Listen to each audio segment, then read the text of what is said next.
from the other aspect of it, of those of you all who may be mother-in-laws already, who are now here on the Zoom meeting today, it's a time that you should start taking a back seat, and allow the children to make their own decisions, some small decisions like what's going to happen today for cooking, or what time they're going to sleep, or what is going to happen. If certain small freedom and independence and space, if you give them, they'll feel so grateful to you. And then you will be very much part of their program, and they will not feel it like a burden, right? So, it's two-way round. Even the elderlies have to understand that it's time for them to enter into Vanaprastha ashram, and not interfere in every small little things in the house, because it's a time that they need to stop making decisions and focus their mind on Krishna. Because if they don't start practicing it now, then what will happen at the fag end of life? Yam yam vapi smaran bhavam tyajitante kalevaram tam tam iveti kaunteya sadatata bhava bhavita.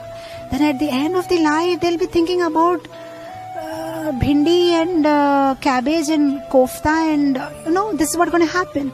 So I think it's time when you should decide that that's all right. I'm there if you need my guidance at any point of time. I'm there, if you are finding it difficult or you need my help. But otherwise, make your own decisions. If you can start adopting, you start getting into that mode, it will be so beautiful. See, why in the Vedic culture, there was no big problem about this. I never heard in Mahabharata that Draupadi had a problem with Kunti, or Satyabhama had a problem with Devaki, they never had such mother-in-law, daughter-in-law problems, Why? Because everybody retired at the right age, You see, especially you see in the Indian business families, you can so very typically clearly see that, there will be 3 generations living together. There will be children going to school, then there will be young married husbands working at the shop, and then there will be the elderly who will be sitting at home reading Ramayana, reading scriptures. That's it. They're just there for guiding, They'll get up in the morning. Let me tell you, in Bombay, I was brought up in a joint family. Of course, after that we very soon got transferred to Hyderabad. But whatever little memory that I have as a child of the joint family, I remember the typical conventional Gujarati family. I used to see my Dadaji, my grandfather. He had a very beautiful routine, He used to get up in the morning, and then he used to take bath and go for a walk to the temple, which was close to our house. And I remember as a young girl, he used to take me, by my hand, and we both walk together, go to the temple. Then he comes back, and then he reads his Ramayana, and then he takes prasad. Then after taking prasad, he would read newspaper.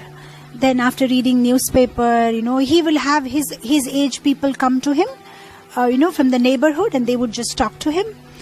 And then, he would just try to give some advice, his friends, this happened, that happened, they talk over it. And then he used to take his lunch. After lunch, he used to take rest. Then in the evening, after he gets up, he used to again go for a walk with his, with the people of his same age to the nearby garden or something. And I remember very, this memory I had, because I was very young at that time, faded memory. So then he used to come back, and then evening we have a small aarti at the home, at home, where all the daughter-in-laws and everybody, it was a joint family. Everybody has to join. And then, after that, we all have, the dinner used to usually be with everybody. Because breakfast, like, some of my uncles used to go out quickly, some of them late. They had no fixed time. And lunch, nobody was at home, because in Bombay, one place to another is so far off, they can't come home for lunch. But dinner, mostly everybody used to, get back home and then have a dinner together. And then they used to discuss over business, this is what happened, that is what happened. And my grandfather used to give some advice here and there, because he had been managing for last 50 years. So, and it was so beautiful. I have never seen, any kind of controversy. It was because he knows that it is for him to retire and allow them a space to decide for themselves. And they knew what they have to do. So, and then after that, the uncles retired. Now I see my brothers, they are taking care of the business. So it is such a beautiful cycle, So that means everybody in their human form of life has the opportunity to do the duties of a grahastha, at the same time work for higher consciousness, work for the higher goal of life, that is, to go back to Krishna. So they do their duties, and then a certain portion of their time they give for their scripture reading, their chanting, and more focus on Krishna, So if everybody can do that, it would be so ideal, right? So the elders of the family also need to take a back seat, and start focusing more on Krishna consciousness. Krishna, Krishna, Krishna lage.